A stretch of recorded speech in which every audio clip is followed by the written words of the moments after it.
এয়া আপোনালোকক আমি এটি দৃশ্য দেখুৱাবলৈ চেষ্টা কৰিছোঁ। দাৰাগাঁৱৰ ওপৰৰ পৰা কিছু তললৈ নামি যাব লাগে, দেখিছে খুব সাৱধানে নামি যাব লাগে।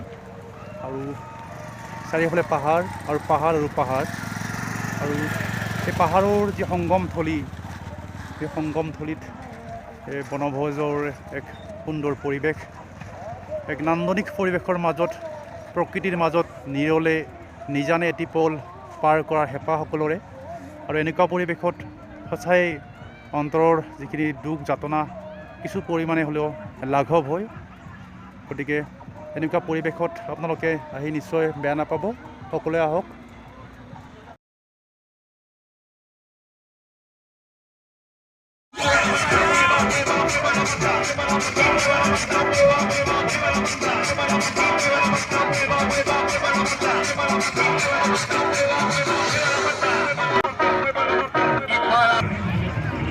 আপোনালোকে দেখিছে ফটোৰ বাবে প'জ দিছে।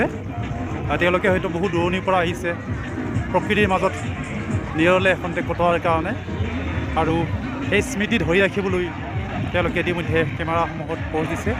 এয়া দাৰাগাঁও, এটি সৰু নিজৰা পৰ্বতৰ পৰা বৈ আহিছে। এখন সুন্দৰ সাঁকো ধেনু বিহাৰকৈ সজাই দিছে পাহাৰৰ এই নিজৰাৰ ওপৰেৰে। সুন্দৰ এখন সাঁকো এজোপা তামোল গছৰ মানে প্ৰতীক বুলি ক'ব পাৰি, তামোল গছৰ নিচিনাকৈ সজাইছে।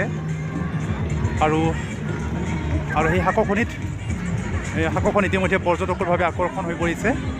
ফটোৰ বাবেও তাত সকলোৱে প'জ দিছে। আপোনালোক দেখুৱাই থাকিম এনেকুৱা সৰু সুৰা দৃশ্য চাই থাকিব। আমি সাঁকোখনৰ ওপৰেৰে পাৰ হ'বলৈ যত্ন কৰিছোঁ। বাঁহৰ সাঁকো এইখন। আপোনালোক ক'ৰ পৰা আহিছে? আমি ৰঙিয়াৰ পৰা আহিছোঁ। কেনেকুৱা লাগিছে? মজা। ভাইটি ক'ৰ পৰা? কেনেকুৱা লাগিছে?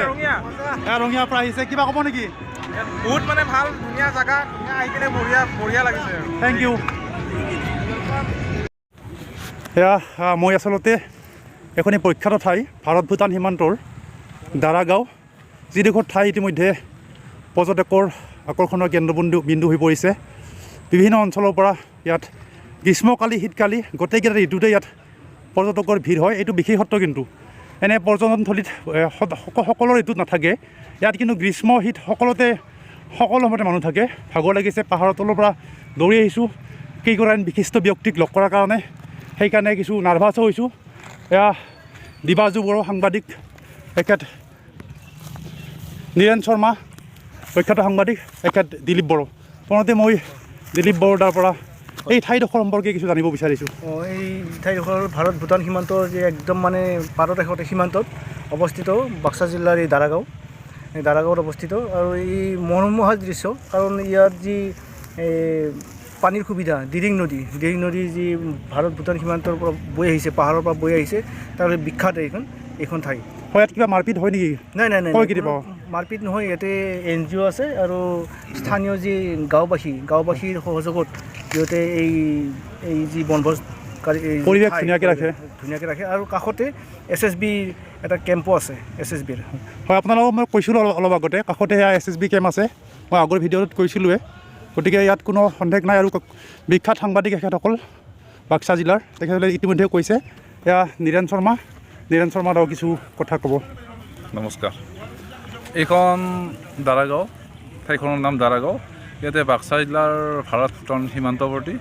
ইয়াতে প্ৰথমতে মানে দাৰাগাঁও বুলি এখন নামহে আছিলে। ইয়াতে বেছি নাই, আজি খুব বেছি 14 বছৰমান হ'ল।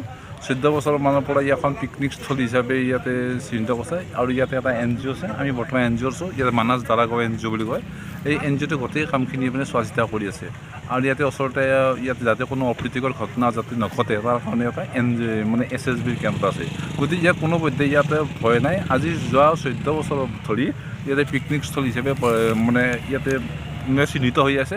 আৰু এই অসমৰ উজনিৰ পৰা নামনি, মধ্য অসম গোটেইখিনি ঠাইখনৰ পৰা ইয়াতে আহি তেওঁলোকে নৈসৰ্গিক উপভোগ কৰে।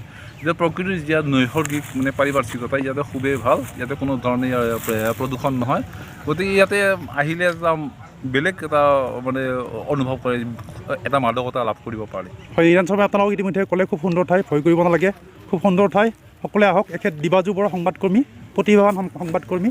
আপুনি দাৰগাঁও সম্পৰ্কে কিছু মন্তব্য আগবঢ়াব নেকি? হয়, আজি নতুন বছৰৰ প্ৰথমটো ৰবিবাৰ ইয়াত আহি পেলাই মোৰ বহুতো মানে ভাল লাগিছে আৰু বহুত দূৰ দূৰৰ পৰা ইয়াতে পিকনিক খাবলৈ আহিছে আৰু সকলোকো ক'ম মই ইয়াতে আহক। ইয়াতে সুন্দৰ এটা নেচাৰেল মানে পাহাৰ আছে, নদী আছে আৰু খুব এটা সুন্দৰ পৰিৱেশ। সেইকাৰণে মই সকলোকো আহ্বান জনাইছোঁ যে আহক আপোনালোকে ইয়াত আহি পেলাই এবাৰ হ'লেও পিকনিক খাই যাওক।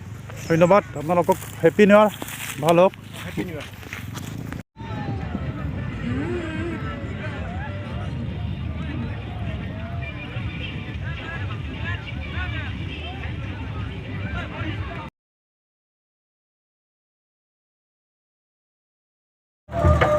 মাদালৰ সুৰ আপোনালোকে দেখিছে।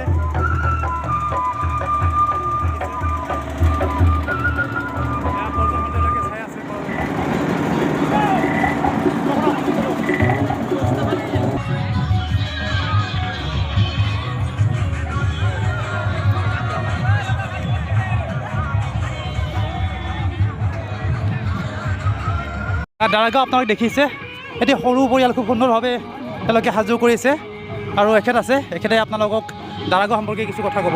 ঠিক আছে, আমি ইয়াত আহিছিলোঁ, একো বিশেষ অসুবিধা পোৱা নাই, ভালে লাগিছে জেগাটো, গোটেইখিনি ভালে, পৰিৱেশটো ভালে লাগিছে, গোটেইবিলাকে লগ লাগি আমি মানে এটা সমিল মিলৰ মানে বিধিভোজ হিচাপত ইয়াত খাইছোঁ। কিবা অভাৱ আছে নেকি, কিবা প্ৰয়োজন আছে নেকি ইয়াত? নাই, আমি লেট্ৰিন বাথৰুম কিবা তেনেকুৱা প্ৰয়োজন অনুভৱ কৰে নেকি? লেট্ৰিন বাথৰুম হিচাপততো লেডিছৰ অলপমান অসুবিধা আছে আৰু এইটো সমস্যা বহুতেই হৈছে। লেডিছখিনিৰ কাৰণে জেণ্টছৰ চলি যায় আৰু। ক'ৰ পৰা অহা বুলি কৈছিলে? আমি ভবানীপুৰ বৰপেটা। ধন্যবাদ। এয়া অতি সুন্দৰ দৃশ্য, আচলতে হাঁহি মাতি আছে, সুন্দৰ দৃশ্য আপোনালোক দেখুৱাইছোঁ। বাইদেউ কি বিক্ৰী কৰি আছে? দাৰগাঁৱত পিঠা বিক্ৰী হয় নে নহয়? হয়। কিমান বিক্ৰী হৈছে? আপোনালোকৰ কেনেকুৱা লাগিছে মানুহবিলাক চাই? ভাল লাগিছে নহয়? ভোট দিয়াতে, গতিকে সদায় এনেকুৱা হ'ব লাগে হয়নে? দেখিছে আপোনালোকে এই নাচোন নাচুকি আছে, আপোনালোকে নাচি দিব। এয়াই দাৰগাঁও, এইখনে দাৰগাঁৱৰ আনন্দ আৰু উলাহৰ লহৰ। আপোনালোকে দাৰগাঁৱলৈ আহিব। সকলো ইয়াত শাক পাচলি বিক্ৰী হৈ আছে, এইফালে শাক পাচলি বিক্ৰী হৈ আছে, এইফালে শাক পাচলি, থলুৱা শাক পাচলি বিক্ৰী হৈ আছে।